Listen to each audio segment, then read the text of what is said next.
नमस्कार, मेरा नाम है प्रज्ञा वाजपेयी। दिन मंगलवार, तारीख 19 सितंबर और आप सुन रहे हैं रेडियो भारती का पॉडकास्ट। आज के मुख्य समाचार हैं। संसद का 5 दिन का विशेष सत्र आज से शुरू। सत्र पुराने भवन से शुरू होकर कल नए भवन में स्थानांतरित होगा। सरकार विश्वकर्मा योजना में कारीगरों को ऋण में 8% की छूट देगी। रक्षा विज्ञान प्रौद्योगिकी और उद्योग सहयोग पर भारत मलेशिया संयुक्त उप समिति की 10वीं बैठक आयोजित। दक्षिण अफ्रीका लिम्पोपो प्रांता में एक बस और एक ट्रक के बीच हुई टक्कर, कम से कम 22 लोगों की मृत्यु।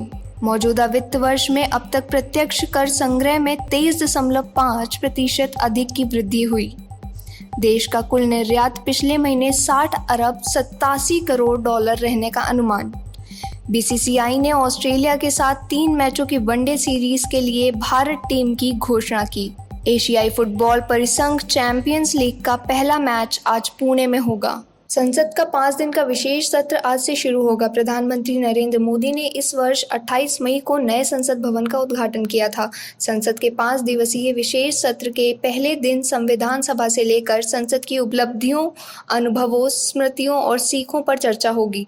सोमवार को पूरे दिन दोनों सदनों में अलग अलग चर्चा होगी। मंगलवार को आज़ादी के 75 वर्ष पूरे होने पर सेंटर हॉल में एक समारोह भी आयोजित किया जाएगा। इसके बाद सत्र को नए संसद भवन में स्थानांतरित कर दिया जाएगा। बुधवार से नए संसद भवन में नियमित कामकाज होगा। संसद के इस विशेष सत्र में कुल 8 विधेयक लाए जाएंगे, जिनमें पहले से सूचीबद्ध 4 विधेयक शामिल हैं। हिमाचल प्रदेश विधानसभा का मॉनसून सत्र आज से शिमला में शुरू होगा। इसमें 7 बैठकें होंगी। यह सत्र 25 तारीख तक चलेगा। संसदीय कार्य मंत्री हर्षवर्धन चौहान ने कहा है कि विधानसभा सत्र में प्राकृतिक आपदा पर चर्चा होगी। यदि सदन सहमत हुआ तो इसे राष्ट्रीय आपदा घोषित करने के लिए केंद्र को प्रस्ताव भेजा जाएगा। रक्षा विज्ञान प्रौद्योगिकी और उद्योग सहयोग पर भारत मलेशिया संयुक्त उप समिति की 10वीं बैठक आज नई दिल्ली में आयोजित की गई। रक्षा मंत्रालय के मुताबिक बैठक के दौरान दोनों देशों के बीच मौजूदा रक्षा अनुसंधान और उद्योग सहयोग की समीक्षा की गई और आपसी हित से जुड़े मुद्दों पर चर्चा हुई।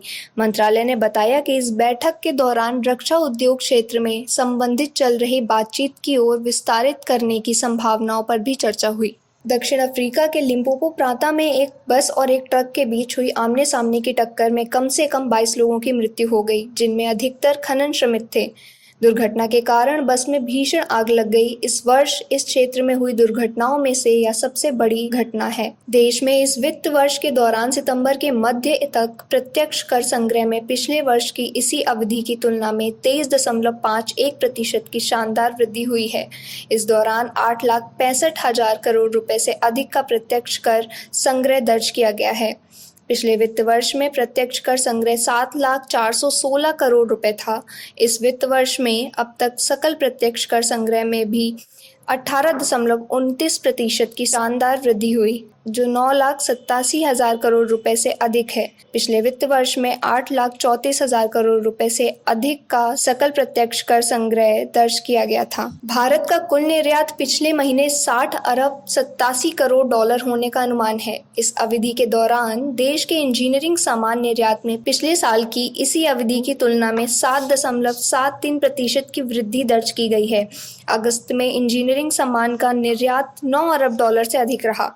इस वर्ष अप्रैल जुलाई की अवधि में स्मार्टफोन निर्यात में भी 99% से अधिक की वृद्धि दर्ज की गई और यह 467 करोड़ डॉलर से ज्यादा रहा। पिछले महीने फार्मा निर्यात में 4.53% और अप्रैल से अगस्त के बीच 15.74% की दर से वृद्धि हुई। पिछले महीने व्यापार घाटा भी कम होकर 11 अरब 63 करोड़ डॉलर रह गया, जो पिछले वर्ष की समान अवधि में 13 अरब 58 करोड़ डॉलर था। भारतीय क्रिकेट कंट्रोल बोर्ड बीसीसीआई ने ऑस्ट्रेलिया के साथ 3 मैचों की एक दिवसीय श्रृंखला के लिए भारतीय टीम की घोषणा कर दी है।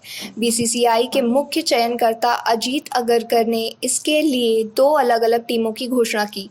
शुरुआती 2 मैचों में रोहित शर्मा की गैर मौजूदगी में केएल राहुल टीम के कप्तान और रविंद्र जडेजा उप कप्तान होंगे। एशियाई फुटबॉल परिसंघ चैंपियंस लीग का पहला मैच आज पुणे में होगा। आज शाम 7:30 बजे श्री शिव छत्रपति खेलकूद परिसर में मुंबई सिटी फुटबॉल क्लब का सामना ईरान के नासाजी माजंदारन से होगा।